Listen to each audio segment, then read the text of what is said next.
สวัสดีครับช่องเสือน้อยมังกรน้อยขณะนี้ผมอยู่ที่ร้านขายของฝากสรานรมริมถนนรังสิตนครนายกตำบลพรหมณีอำเภอเมืองจังหวัดนครนายกกำลังพาทุกท่านเดินทางไปร้านก๋วยเตี๋ยวเรือสวัสดี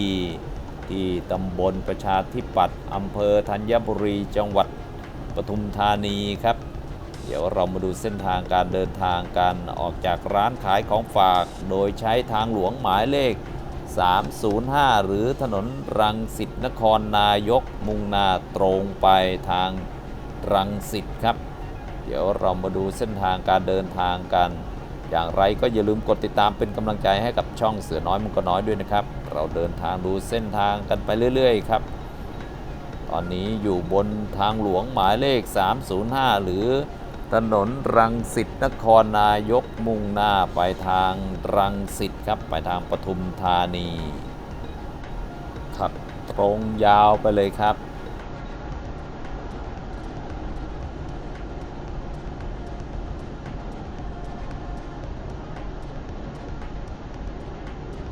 ข้างหน้าแยกมัคควานเลี้ยวขวาไปโรงเรียนในร้อยพระจุลจอม9ครับตรงไปรังสิตกรุงเทพตรงไป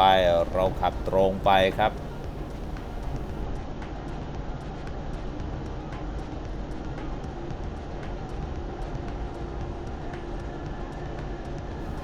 แยกมัคควานข้างหน้าด้านซ้ายมือมีร้านขายของฝากครับเยอะครับของเยอะ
ข้างหน้าแยกบางอ้อเลี้ยวขวาไปอำเภอบ้านนาไปอำเภอแก่งคอยตรงไปรังสิตกรุงเทพตรงไปหรอครับตรงไปครับ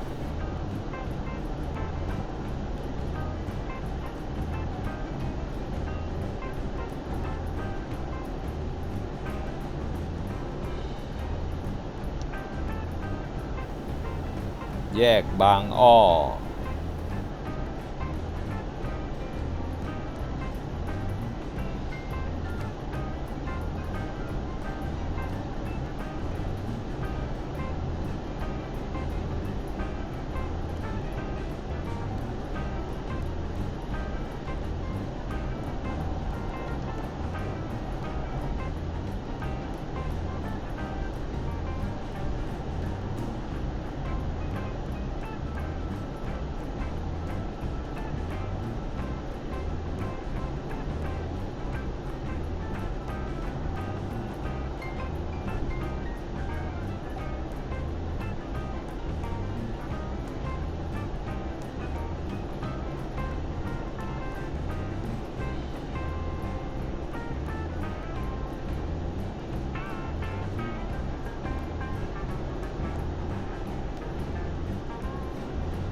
ข้างหน้าแยกองครักษ์เลี้ยวซ้ายไปอำเภอองครักษ์รังสิต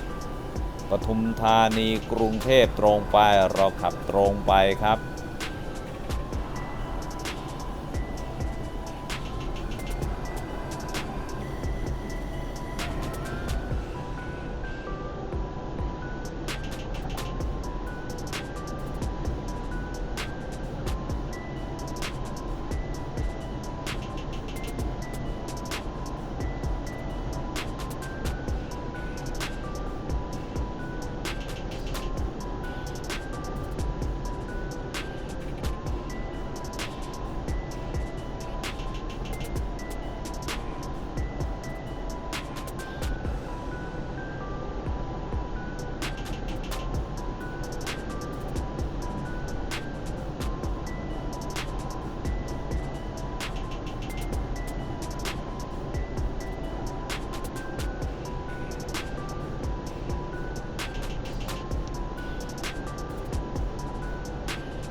ป้ายข้างหน้ายินดีต้อนรับสู่จังหวัดปทุมธานี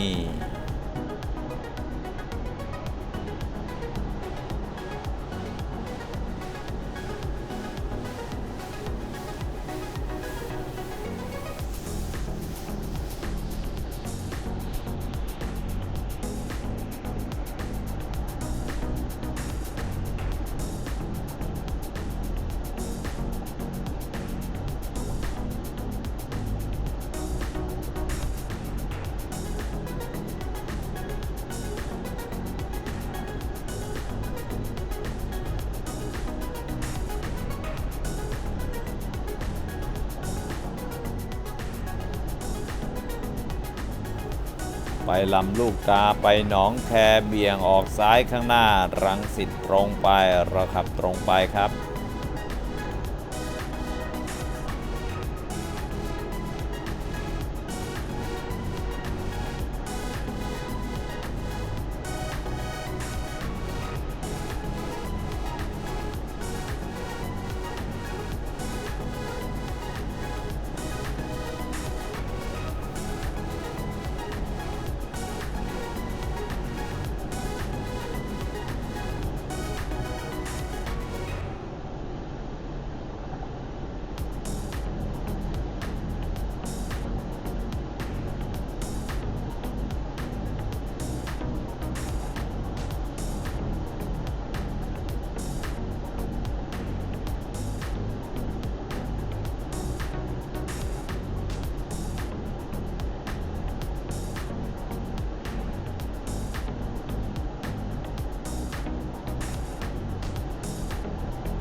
ไปลำลูกกาไปวังน้อยชิดซ้ายครับเราขับตรงไปเรื่อยๆ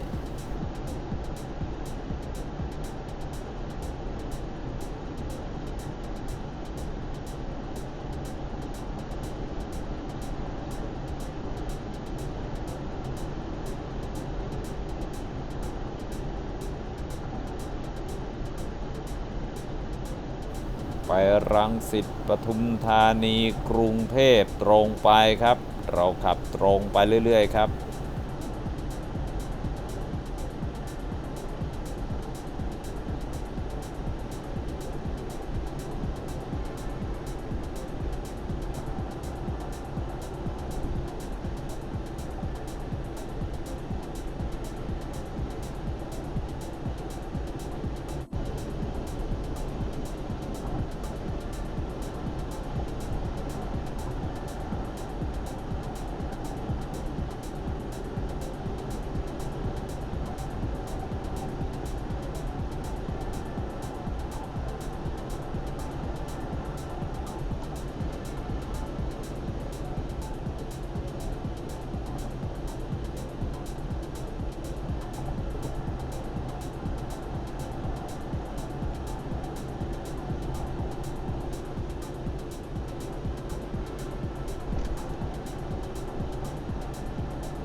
ไปบางนาชลบุรีใช้ทางด่วนเบี่ยงซ้ายข้างหน้าครับรังสิตบางปะอินตรงไปเราขับตรงไปครับ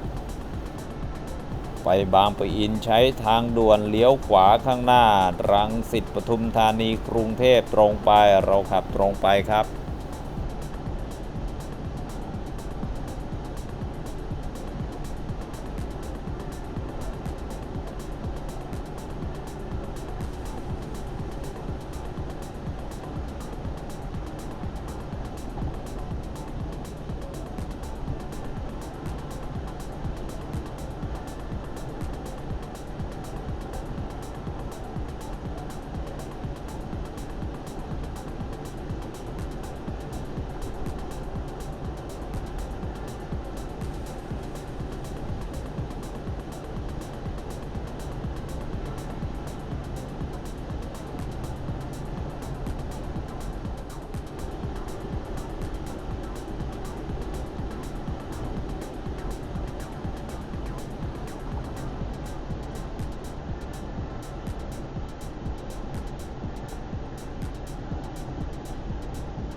ไปร้านก๋วยเตี๋ยวเรือ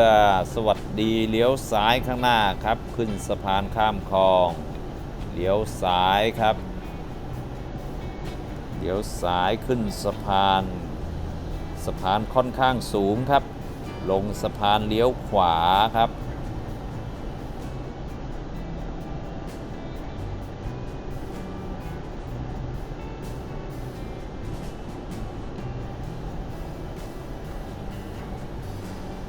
เลี้ยวขวาครับเลี้ยวขวาขับตรงไปข้างหน้าด้านขวามือครับร้านก๋วยเตี๋ยวเรือสวัสดีอยู่ในเรือครับเลี้ยวขวาเข้าที่จอดรถครับขณะนี้ผมพาทุกท่านเดินทางมาถึงร้านก๋วยเตี๋ยวเรือสวัสดี